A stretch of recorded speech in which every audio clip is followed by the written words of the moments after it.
Ողջույն, շնորհակալություն, որ միացել եք մեր հաղորդաշարին։ Մեզ սպասում է հետաքրքիր ճանապարհորդություն աստվածաշնչյան հիմունքներով։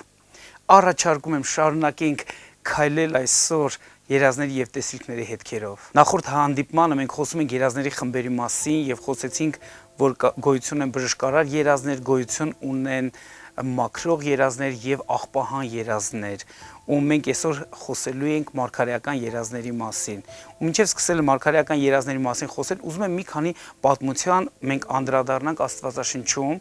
որպեսզի մեր այսօրվա թեման օգտակար լինի մեր յուրաքանչյուրիս համար։ Եկեք կարդանք Աստվածաշնչից։ Ծննդոց 20-րդ գլխում է գրված մի փոքր նախապատմություն, որ հետո կարդամ արդեն երազը։ Պատկերացնում եք, տեղի ունենում է այսպիսի մի իրավիճակ, որ Աբրահամը գալիս է մի տարածք ու այդ տարածքում թագավոր էր բնակվում, թագավորը տեսնում է Աբրահամին, տեսնում է իր կնոջը, բայց չի իմանում, որ իր կինն է, ու Աբրահամին հարցնում է, ով է այս կինը, իսկ Աբրահամը վախի պատճառով թագավորին ասում է, որ սա իմ քույրն է, ու թագավորը ամենայն մաքուր շարժառիթներով Սարային վերցնում է իր համար ինչպես կին։ Ու բանը դժվարանում այնքան, որ Աստված ստիպված է լինում խառնվի երազի միջոցով եւ օգնություն բերի, որպեսզի կանխի սխալ երևույթը կամ սխալ գործողությունը, որ այդ տան մեջ արդեն ակտիվացել է կամ այդ մարդու կյանքում արդեն ակտիվացել է։ Եկի կարդանք երազը հենց 20-րդ գլխի 3-րդ խոսքից։ Բայց Աստված գիշերը երազում Աբիմելեքի մոտ եկավ եւ ասեց նրան. «Ահա դու պետքա մեռնես այդ կնոջ պատճառով, որ դու առար, որովհետեւ նա իմ մարդիկինն է»։ Բայց Աբիմելեքը նրան մոտեցած չէր, ասեց. «Տեր, միթե արդար ազգել կմերցնես, միթե ինքը չասեց ինձ, թե նա իմ քույրն է, հենց սա ինքն էլ ասեց, թե նա իմ եղբայրն է, եւ ուղիղ սրտովս ես մաքուր ձեռքերովս արի այս»։ Եվ Աստված նրան ասեց, այս ամբողջը երազի մեջ է տեղի ունենում, եւ Աստված նրան ասեց երազում. «Ես էլ գիտեի, որ ուղիղ սրտով արիր այդ ամենը, եւ քեզ դեմ մեղք գործելուց եւ իմ դեմ ասում եմ մեղք գործելուց ես քեզ յետ պահեցի քեզ այցելելով։ Դրա համար ես քեզ չթողեցի, որ մոտենաս նրան»։ Պատկերացնում եք, հետաքրքիր պատմություն է, որ Աստված երազի միջոցով խառնվում է Աբիմելեքի կյանքում եւ կանխում է կամ կանգնեցնում է կամ փրկում է նրան այդ ստեղծված իրավիճակից։ Սա կոչվում է շատ պարզ երազ, բայց տեսնում ենք նաեւ շատ խոսակցություններ, ինչ որ մի կարևոր հարց լուծվում է կամ կանխվում է կամ զգուշացվում է կամ փրկություն է գալիս այս ամեն ինչի մեջ։ Ինչպես կարանք բնութագենք այս երազը Իրանից ներկայացնում է ինչպես ներքին երազ, ու մենք խոսանք դրա մասին դեռևս։ Եկեք երկրորդ երազը նայենք, դա գրված է 28-րդ գլխում։ Շատ հետաքրքիր է, որ այս երազների մասին, որ մենք նայում ենք, շատ զարմանալի պատմություններ ենք մենք հանդիպում Աստվածաշնչում։ Եկեք նայենք երկրորդ պատմությունը։ Երկրորդ պատմությունը 28-րդ գլխից եմ կարդում։ Հակոբը փախնում է իր եղբոր երեսից ու ճանապարհին գալիս է մի վայր, ու այդ արդեն բարձա գիշերը հասել է, ու ինքը մի տեղ է գտնում, քար է գտնում, դնում է գետնին, պարկում է, ինչպես բարձ գլուխը դնում է վրան ու քնում է։ Զարմանալի փորձառություն։ Եկեք կարդանք հենց 28-րդ գլխի 10-րդ խոսքից. «Եվ Հակոբը Բեթսաբեից դուրս եկավ եւ գնաց դեպի Խարան, եւ մի տեղ հասավ եւ գիշեր այնտեղ մնաց, որովհետեւ արեգակը մայր էր մտել, եւ այնտեղ քարերից հնարավ եւ իր գլխի տակ դրավ եւ այնտեղ պարկեց։ Եվ երազ տեսավ Եհովա մի սանդուղք երկրի վրա դրված, եւ նրա գլուխը երկինքն էր դիպչում, եւ ահա Աստծո հրեշտակները նրան վեր էին գնում եւ իջնում, եւ ահա Եհովան կանգնած էր նրա վրա եւ ասեց. «Ես եմ Եհովան քո Աբրահամի Աստված, Իսահակի Աստվածը, այդ երկիրը, որի վրա պարկած ես, ես քեզ եմ տալու եւ քո սերունդին, եւ քո սերունդը երկրի ավազի չափ կլինի եւ կտարածվի դեպի արևմուտք եւ արևելք եւ դեպի հյուսիս եւ հարավ, եւ քեզանով կօրհնվեն երկրի բոլոր ազգերը եւ քո սերունդով։ Եվ ահա ես քեզ հետ եմ եւ ամեն տեղ ուր որ գնաս քեզ կպահեմ եւ քեզ այս երկիրը կդարձնեմ, որովհետեւ քեզ չեմ թողելու, մինչեւ որ կատարեմ այն ինչ որ քեզ ասել եմ»։ Եվ Հակոբը զարթնեց իր քնից եւ ասեց. «Իրավ Եհովան այստեղ էր եւ ես չգիտեի»։ Ասում է նա իրավ Տեր այստեղ էր, ես չգիտեի։ Պատկերացիք զարմանալի բան ենք տեսնում։ Այս երազը ավելի շատ խոսում է նրա ապագայի մասին եւ այն ամենի մասին, ինչ որ Աստված պատրաստվում է Հակոբի կյանքում անի եւ Հակոբի միջոցով անի, որտեղ նրա սերունդի մասին է տեղեկություն գալիս եւ օրհնությունների մասին եւ գալիք բաների մասին, անգամ մարգարեականը իր բնույթով, որտեղ ամբողջությամբ ապագայի հետ է կապված Հակոբի հետ կապված։ Այս երազը ավելի շատ ներքին մարգարեական երազ է, որը խոսում է իր ներկա ով լինելու մասին եւ իր ապագայի մասին, մենք դրա մասին նույնպես կխոսենք։ Եվ եկեք մի տեղ էլ նայենք Աստվածաշնչից, դա ամբողջությամբ մարգարեական երազ է, որ ամբողջությամբ խոսում է ապագայի մասին։ Պատկերացնում եք, մարգարեական տեսիլք է տեսնում Դավիթ թագավորը, նա մարգարեություն է ստանում, նա Աստծուց ստանում է ինչ-որ մի երևույթ, որը ապագայի հետ է կապված ու Հիսուսի խաչելության հետ է կապված ու զարմանալի խոսքեր, որ նկարագրված է հենց Սաղմոս 22-ում, մենք տեսնում ենք, որ ինքը տեսարան է տեսնում, խոսքեր չեն սրանք ուղղակի, սա պատկեր է, որ ինքը տեսնում է, որը նաև արձանագրում է, նաև խոսում է դրա մասին ու երբ որ ուշադրություն դարձնենք, Դավիթը ստեղ ոչ մի առումով չկա այս երազի մեջ, բայց նա մարգարեական երևույթ է տեսնում, որի մասին էլ խոսում է։ Ինչի համար եմ շեշտում տեսնել բառը, որովհետև թե երազը եւ թե տեսիլքը դա տեսնելու հետ է կապված։ Ու այս Սաղմոսը կոչվում է մարգարեական Սաղմոս Հիսուսի խաչելիության մասին։ Ու եկեք կարդանք մի քանի տողեր ստեղ։ Ուրեմն 22-րդ գլխի եւ 15-րդ խոսքից կարդում եմ ձեզ համար։ Զորությունս չորացավ խեցիի պես, լեզուս քիմքիս է կպած եւ դու մայի հողի մեջ դրիր ինձ, որտեւ շուները պատեցին ինձ, չարերի ժողովքը շրջապատեցին ինձ, իմ ձեռքերը եւ ոտքերը ծակեցին, ես համրում եմ իմ ամեն ոսկորները, բայց նրանց նայում եմ նրանք նայում են եւ դիտում են ինձ։ Շորերս բաժանում են իրանց մեջ եւ պատմուճանից վրա վիճակ են գցում, բայց դու ով Տեր, մի հեռանար, ով իմ զորություն, ինձ օգնության շտապիր։ Դուք պատկերացեք զարմանալի նկարագրությունը, նա տեսնում էր այդ ամբողջ երևույթը, ոտքերս ձեռքերս ծակեցին, շորերս բաժանեցին, չորացա ես այդ ամբողջ տանջանքներից, մարդիկ մտիկ էին անում ինձ, բայց քո օգնությունն եմ ես ակնկալում։ Ու պատկերացեք, մենք ստեղ ինչ ենք տեսում, սա կոչվում է մարգարեական տեսիլք, մարգարեական արձանագրություն, որը ամբողջությամբ կապ ունի մեկ այլ անձնավորության մասին, բայց ոչ Դավիթի մասին։ Ոնց ենք մենք հասկանում, որովհետև Դավիթը այս երազի մեջ, այս տեսիլքի մեջ, այս Սաղմոսի մեջ, այս ամբողջ պատկերի մեջ ինքը գլխավոր հերոս չի ու ինքը ավելի շատ տեսնում է մեկ ուրիշին, մեկ այլ խոսքերով ասած, տեսնում է Հիսուսին ու այն ամբողջ չարչարանքի process-ը, ինչի միջով ինքը պետք է անցներ։ Սա կոչվում է մարգարեական արձանագրություն ապագա գալիք բաների մասին։ Ու պատկերացեք, սրանց մոտավորապես երևի 1500 տարի է անցնում, նոր Հիսուսը գալիս է, եթե չսխալվեմ,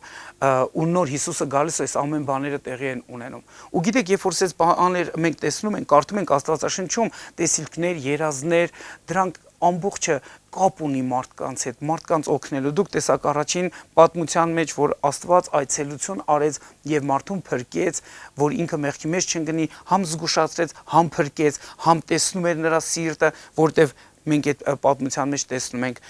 գլխավոր էլեմենտներ։ Եկեք մենք մի քանի կարևոր սկզբունքներ հիմա իրար հետ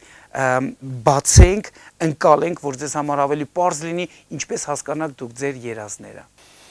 Ուրեմն մարգարեական երազների այս տեսակը մեծամասամբ հավատացյալների մեջ է տարածված, այսինքն ասուն հավատացող ժողովուրդը, որ Հիսուսի հետ կապ ունեն, որ Հիսուսին ունեն իրենց սրտների մեջ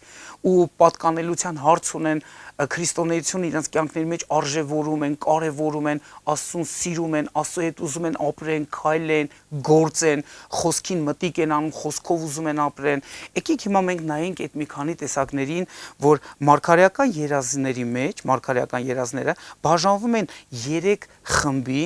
առաջին 2 խումբը նրանք կապ ունեն բոլոր հավատացյալների հետ, իսկ երրորդ խումբը նրանք կապ ունեն արդեն պաշտոնակատարների հետ, այսինքն ծառայության պարգևների հետ կապ ունեն, ովքեր մարգարեներ են, ովքեր մարգարեական պաշտոնի մեջ են, ոչ թե ովքեր մարգարեացող են, այլ մարգարեներ են բառից բուն իմաստով։ Ու եկեք նայենք հիմա այդ խմբերից հերթով։ 3 խումբը այսպես են բացվում մեզ համար։ Առաջի խումբը դա ներքին երազներ են, երկրորդ խումբը ներքին մարգարեական երազներ են եւ երրորդ խումբը արտաքին երազներ են։ Բոլոր այս երազները գալիս են արտաքին աշխարից, մեկ այլ խոսքերով ասած, ոչ մեր հասկացած աշխարից, այլ Աստծո աշխարից։ Դա մեր ներսից չեն արտադրվում, դա Աստծուց են գալի մեր ներսը։ Սա շատ կարևոր է, որին պետք է մենք ուշադրություն դարձնենք, որ մենք փնտրենք իր մոտ նաև հասկացողություն։ Եթե Աստծուց է մի բան գալ իմ կյանքը, ես իրան էլ դիմում եմ, որպեսզի ինքը բացի այդ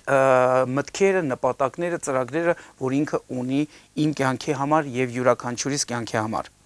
Ուրեմն, առաջի խմբի մասին եկեք նայենք, իրար հետ ուշադրություն դարձնենք, որ առաջի խմբի մարգարեական երազները, դրանք ներքին երազներ են, ինչով են դրանք պայմանավորված։ Դուք արդեն տեսաք առաջի պատմության մեջ, որ Աստված խոսեց Աբիմելեքի հետ, Աբիմելեքի հետ երազի մեջ գլխավոր հերոսն էր, որովհետև խոսակցությունը իր հետ էր կապված, իր գործողությունների հետ էր կապված, իր անցյալի հետ էր կապված ու իր ներկայի հետ էր կապված։ Ինչ ենք մենք բացահայտում։ Բացահայտում ենք կարևոր սկզբունք։ Առաջին տեսակի բանալին երազը հասկանալու կայանում է սրանում, որ դու գլխավոր հերոս ես ու այդ գլխավոր հերոսի գործունեությունը կապված է քո ներկայի եւ քո անցյալում ինչ որ մի գործողության հետ, որը ճիշտ է կամ սխալ է, որ պետքա զարգացվի կամ չզարգացվի։ Հենց առաջի տեսակը ներքին երազ, որը կապ ունի քո ներկայի հետ եւ կապ ունի քո անցյալի հետ։ Աստված եկավ Աբիմելեքի մոտ, խոսած իր անցյալի հետ, որովհետև ինքը Սարային վերցել էր ինչպես կին, եւ խոսած իր ներկայի մասին, որովհետև ինքը ուղիղ դիրքորոշում ուներ այդ ամեն ինչի մեջ։ Ու ինքը պետք է այդ հարցին ճիշտ վերաբերմունք ցուցաբերեր, անցյալի հետ կապված այդ հարցը բերեր կարգու կանոնի մեջ իր ուղիղ դիրքորոշման պատճառով։ Ու ինքը երբ որ արթնացավ երազից ամենաառաջի կարևոր բան արեց այդ հարցը, որը կատարվել էր անցյալում, որովհետև իր համար արդեն դա անցյալի թեմա է, նա ներկայի մեջ լուծեց այդ սխալ գործողությունը եւ այդ ամենի մեջ եկավ հաշտություն, խաղաղություն, հանգստություն եւ այդ բոլոր լարվածությունները գնացին։ Ուրեմն, առաջի տեսակի երազները, նորից ուզում եմ շեշտեմ, որ ձեզ համար դա ամրապնդվի,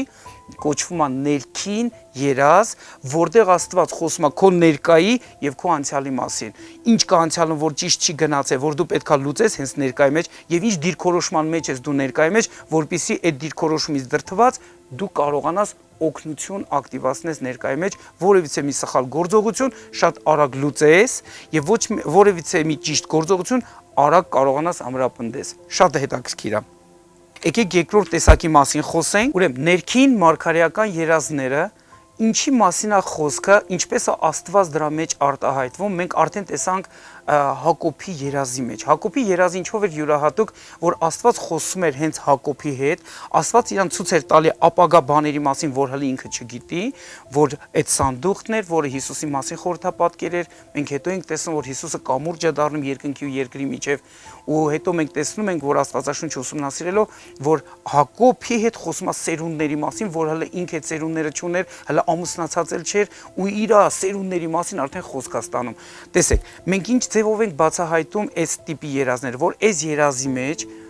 մենք տեսնում ենք ներքին մարգարեական երազ, որ խոսում է Հակոբի հետ իր ներկայի մասին, որ դու Աբրահամի, Իսահակի զավակն ես, ես իմ ուխտը քո հետ եմ պահում, այդ իր ներկա դիրքորոշման մասին Տերը տեղեկություն է տալիս, եւ երկրորդը նա իր հետ խոսում է իր ապագա սերունդների հետ կապված գործունեության շատացման, բազմացման եւ իր ազգի միջոցով, նաեւ այդ սերունդների միջոցով շատ ուրիշ ազգերի օրհնելու մասին։ Տեսեք, այդ ամենը ապագա բաների մասին տեղեկություն է, որ Հակոբի պատճառով եւ Հակոբի միջոցով պետքա դեռևս ակտիվանան։ Ստեղ ինչ ենք տեսնում, ներքին մարգարեական երազ, որը իր մեջ պարունակում է ներկայի մասին տեղեկություն, ով է ինքը Աստծո համար, եւ ապագայի մասին տեղեկություն, որի համար ինքը պետքա պատրաստվի, աշխատի, նպատակաուղղված գործի եւ հասնի ինչ-որ բաների։ Ու մենք տեսնում ենք ամբողջ պատմության մեջ, երբ որ կարդում ենք այդ պատմությունը, տեսնում ենք, որ այդ մարդը իրականում մեծ ազգ է իրանից դուրս գալի։ 70 հոգի, հետո դա մեծանում է 3 միլիոնի է դառնում։ Ու մենք տեսնում ենք, որ մեծ ազգություն է բարձրանում իր սերունդների կառույցը ուսումնասիրելով։ Ներքին մարգարեական երազների մասին նաև մենք կարդում ենք Ծննդոց 40-ում, երբ որ Հովսեփը բանտում այդ գինեգործին եւ մատրվակին եւ հացագործին մեկնաբանում է։ Նրանք երկուսը երազ են տեսնում ներկայի ու ապագայի մասին, ներկան իրանց գործունեության հետ էր կապված եւ ապագան իրանց ընթացքի հետ էր կապված, ու մենք տեսնում ենք ոնց է Հովսեփը ներքին մարգարեական երազները անգամ այդ մարդկանց մեկնաբանում, ոնց Հովսեփը այս ամենը հասկացավ։ Չի բացառում, որ Հակոբը Հովսեփին շատ հարցերում կրթել էր, սովորացրել էր, ոնց է ինքը տեսե այդ երազը, ինչպես է ինքը ընկալե այդ երազը, ինչ Աստված իրան ասե, ոնց է ինքը այդ բաների հետ համագործակցե, որտեղ շատ բաներ կան պարզ, հստակ, որ ինքը դրա մասին կիսվում է իր որդու հետ։ Ուստեղ Հովսեփը կարողանում է նաև օգնել։ Դա իհարկե պարգև է, բայց նաև հմտություն է, որ պարգևի պատճառով մարդկանց մեջ սրվում է։ Ուրեմն, ներքին մարգարեական երազը պայմանավորված է ինչով, որ քո ներկայի մասին Տերը քեզ տեղեկություն է տալիս եւ քո ապագա անելիքի մասին քեզ տեղեկություն է տալիս։ Սա կոչվում է ներքին մարգարեական երազ։ Ու հիասքանչ է, որ Աստված իր զավակներին կամ ընդհանրապես իրան սիրողներին ու հավատացողներին բացում է այս գաղտնիքները, որպեսզի իր հավատացյալները նպատակաուղղված լինեն, ոչ թե ցիրուցան եղած կառույց լինեն, որտեղ Աստծո խոսքը շատ հստակ մեզ ասում է Օվսեի մեջ, որ ժողովուրդը կործանում է գիտություն չունենալու պատճառով, անգամ այս հարցերի շուրջ, անգամ երազների ու տեսիլքների հարցերի շուրջ լինում է տգիտություն, որը շատ անգամ մարդկանց կործանում է, բայց Տերը ինքը օգնության ասում, փառքասում դրա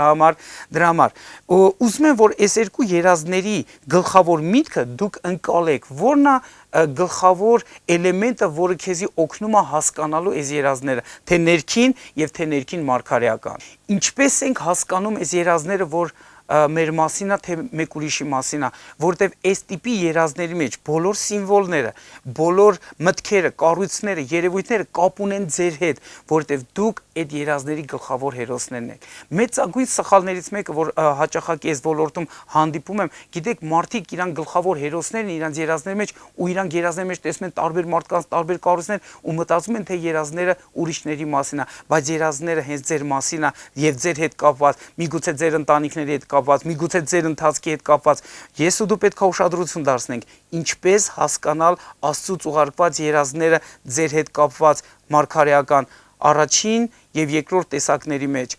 ներքին եւ ներքին մարգարեական գլխավոր հերոսը դուք եք ձեր երազների։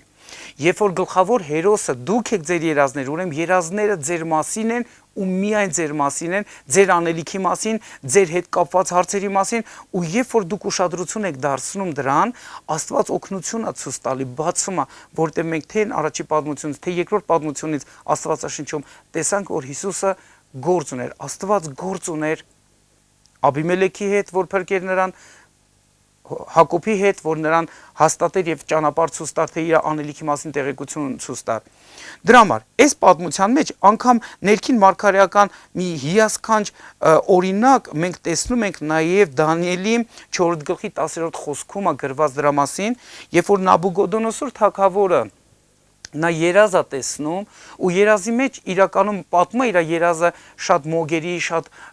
հմայողների, իր շուրջ եղած մարդկանց, բայց գիտեք, Աստծուց եկած երազները աշխարհիկ ոչ մի համակարգ չի կարա հասկանա։ Աստծուց եկած երազները, քանի որ հասցեատեր ունի, հեղինակ ունի, մենակ ինքը կարա բացատրություն տա այն մարդկանց, ովքեր իրականում փնտրում են իր երեսը իրանից օգնություն ընկալելու համար, որտեղ ոչ մի հմայող, ոչ մի կախարդ, ոչ մի հոգեհարցուկ, ոչ մի աստղագուշակ կամ նմանատիպ մարդիկ չեն կարա բացատրեն այն երազները, որոնք գալիս են Աստծուց։ Ինչու? Որովհետև Աստված դեմ է ամեն օտար աղբյուրներին, որոնց միջոցով ուզում են հոգևոր բաներ ակտիվացնեն այս աշխարհում։ Դրա համար սիրելիներս, ուզում եմ ձեր ուշադրությունը գրավեմ այս փաստին։ Օրինակ Նաբուգոդոնոսորը ինքը օգտագործեց այդ հնարավորությունը, որովհետև աշխարհիկ մի մարդ էր։ Նա օգտվեց բոլոր այդ աշխարհիկ համակարգներից, որ իր շուրջը կային, հմայողներ կային, աստղագուշակներ կային, բախտագուշակներ կային, հոգեհարցուկներ կային, կախարդներ կային այսպիսի մարդիկ իր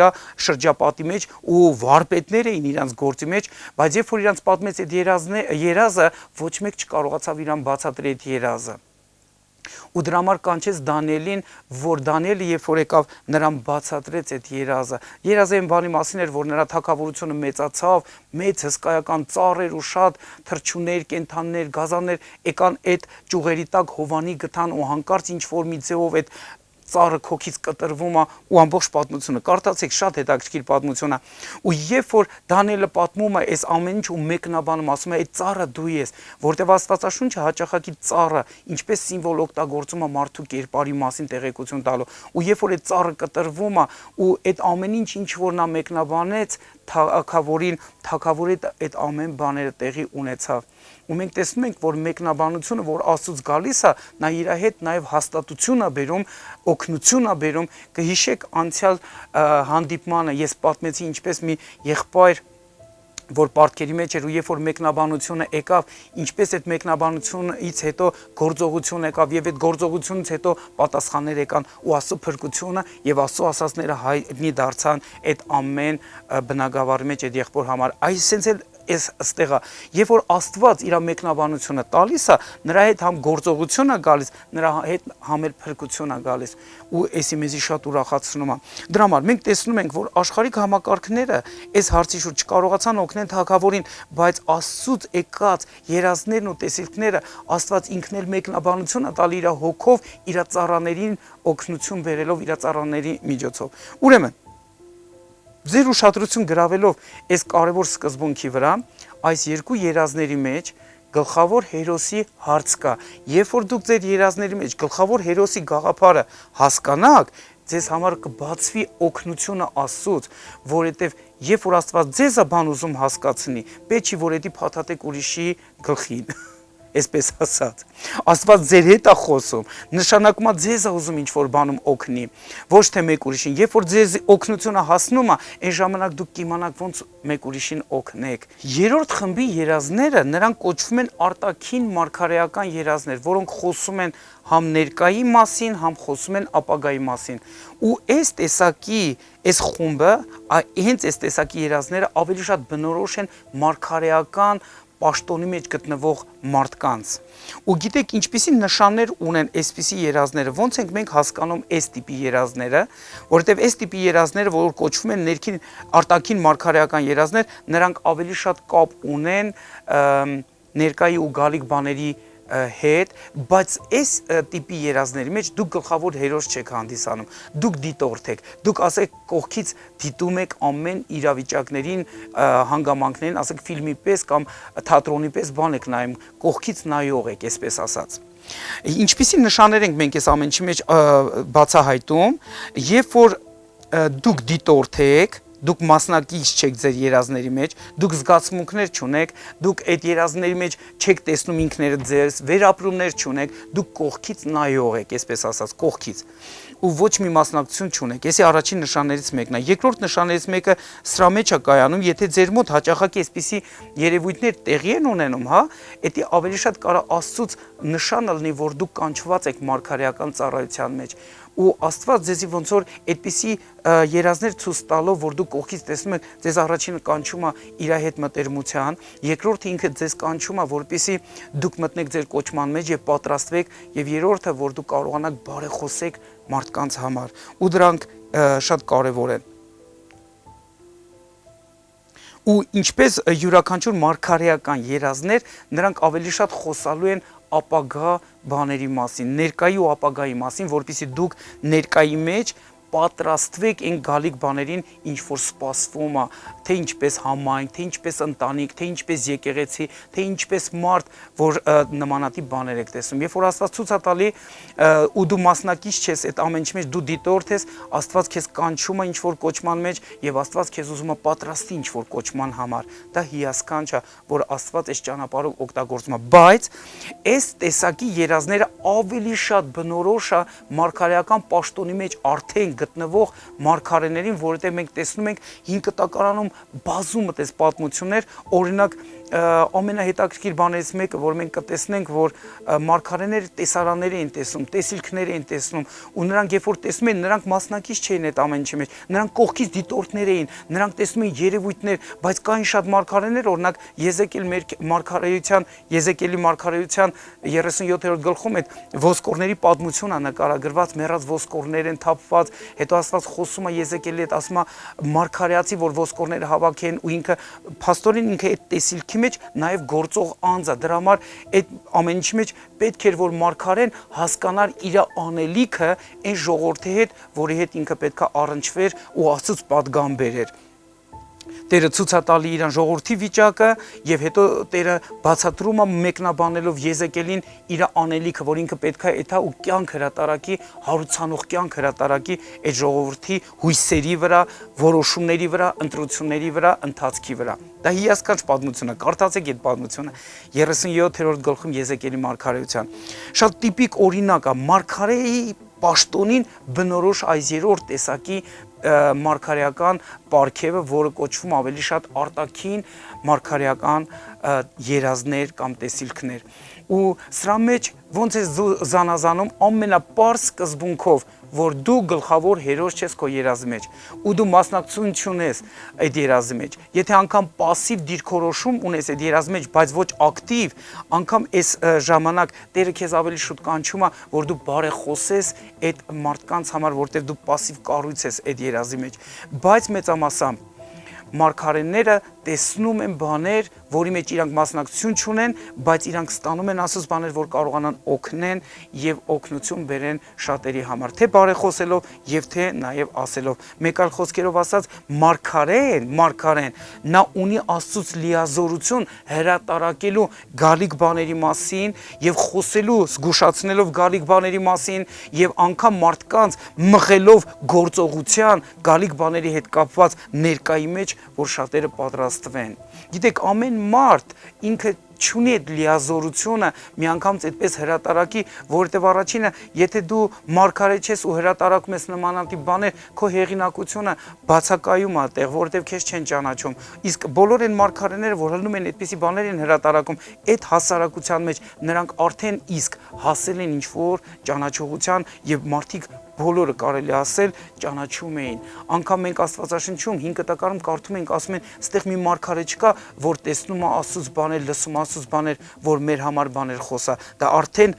կոչման մասին, պաշտոնի մասին տեղեկությունը։ Բայց գիտեք, մարդիկ կարան մարգարեանան, որովհետև բոլորին տրված է մարգարեանալու կարողություն, որովհետև Աստված հավատացյալների վրա բերել է այդ հոգին։ Տիրոջ հոգին դա մարգարեական հոգի է, որ վկայություն է տալի Հիսուսի մասին։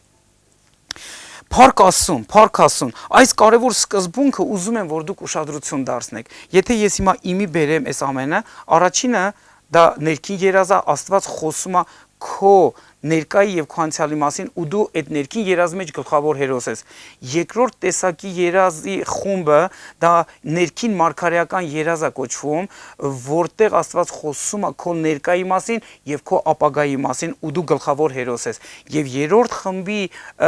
մարգարեական երազները, որոնք կոչվում են արտաքին մարգարեական երազ, որտեղ դու գլխավոր հերոս ես, Աստված խոսում է ներկայի ու ապագայի մասին, ինչ որ պետքա տեղի ունենա ու ժողովուրդը պետքա պատրաստի ու այս երրորդ խմբի տեսակը մեծամասամբ բնորոշ է մարգարեի պաշտոնի մեջ գտնվող ծառայողներին կամ նրանք ովքեր տեսնում են այսպիսի երազներ ավելի շատ Աստված քեզ կանչում է մարգարեական ծառայության մեջ քեզ պետքա կրթվել, սովորել եւ համագործակցության մեջ լինել, որպեսզի զարգանաս ու բարձրանաս այդ կոչման մեջ Աստված քեզ օրհնի, փառք Աստծուն այս հրաշալի հնարավորության համար։